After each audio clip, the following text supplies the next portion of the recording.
Hey everyone, and welcome to The Explainer. Today we are unpacking a fascinating and, let's be honest, incredibly relatable concept, the emotional cost of constant context switching. If you've ever found yourself feeling chronically exhausted, even when you seem completely put together and highly functional to everyone else, well, this explainer is built exactly for you. We're going to look closely at the data and the psychological insights from our source material to understand exactly why modern life feels so heavy right now and why your brain constantly feels like it's running an endless marathon. So let's start right off the bat with a question. Why do you feel tired even after resting? Seriously, think about it for a second. You take the weekend off, maybe you sleep in, you sit on the couch all Sunday, but Monday rolls around and that deep psychological exhaustion, it's still right there waiting for you.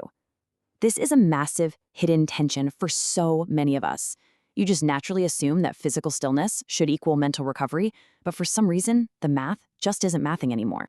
Well, the reality of the situation is quite simple and honestly pretty validating.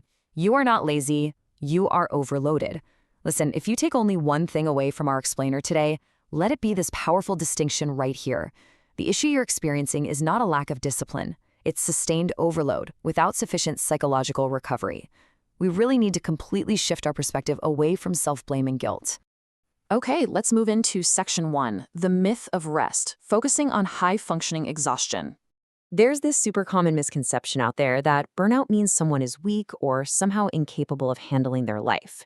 But the reality, and this brilliantly illustrates the point, many burnout individuals are highly capable, responsible, and incredibly resilient. They're the reliable employees, the emotional caretakers, the absolute high performers.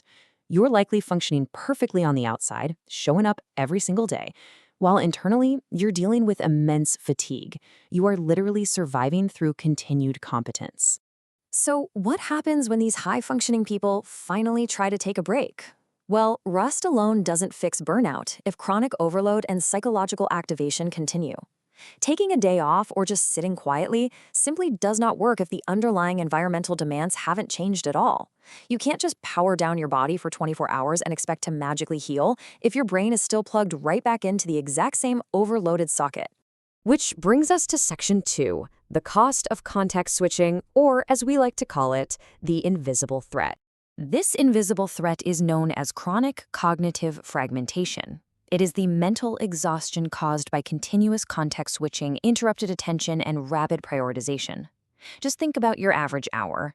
An email pops up, your phone buzzes with a personal message, you're trying to finish a deep focused task, and suddenly, bam, a coworker needs a quick decision. Research famously suggests it can take over 20 minutes just to regain your original focus after a single interruption. We are essentially forcing a very ancient biological system to navigate a highly unnatural digital environment. And this constant switching takes a massive invisible toll. It significantly reduces your mental clarity, lowers your recovery quality, completely drains your emotional patience, and limits your creative depth. You might look perfectly fine to everyone around you, but quietly, you are dealing with low-grade anxiety, maybe some emotional numbness, and a very short fuse. The sheer psychological energy it takes just to constantly redirect your attention all day long is absolutely staggering. All right, moving into section 3, the performance identity trap, where we look at competence as a mask. Okay, let's dive into this. Here's exactly how the trap closes around us in what is essentially a dangerous loop. First, stress increases. But because you are a highly capable person, performance becomes your survival mechanism. You just work harder to manage the stress. But then, rest begins to feel actively threatening. And finally, slowing down triggers immense guilt. It's a vicious cycle, right? You end up totally trapped between your exhaustion and your identity. And this loop is incredibly hard to break, mainly because many people derive psychological safety from competence. Think about it. When you become the low-maintenance person, the one who never complains, who always delivers, who doesn't cause problems, you create an entire identity around that output. Taking a break suddenly feels like a threat to your very self-worth. Because if you aren't being actively useful to the people around you, you unconsciously start to wonder if you're safe or valued at all. This perfectly sets up section 4, an activated nervous system, and the tricky concept of recovery without restoration. The core issue here biologically is hypervigilant attention.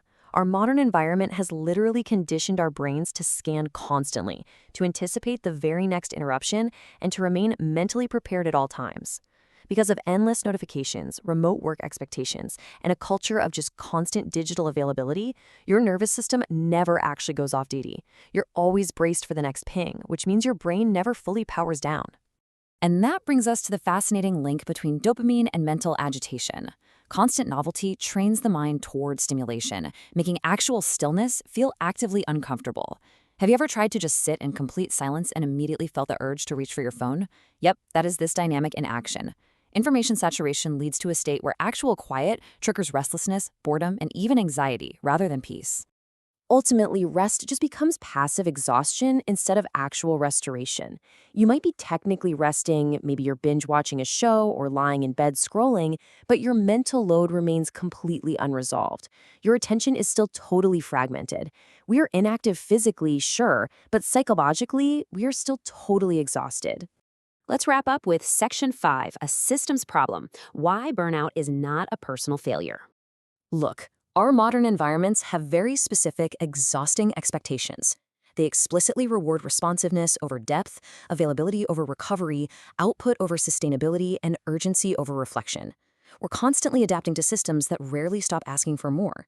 So that continuous emotional labor and cognitive fragmentation we experience, it's not because we're doing something wrong. It's exactly what our modern workplaces and cultures are designed to extract from us. And there is a pretty stark contradiction in how we typically try to solve this. On one side, we're handed organizational band-aids, wellness messaging, mindfulness apps, resilience workshops. But on the other side, the systemic root causes remain completely untouched: meeting overload, unclear priorities, fragmented communication, and just constant urgency.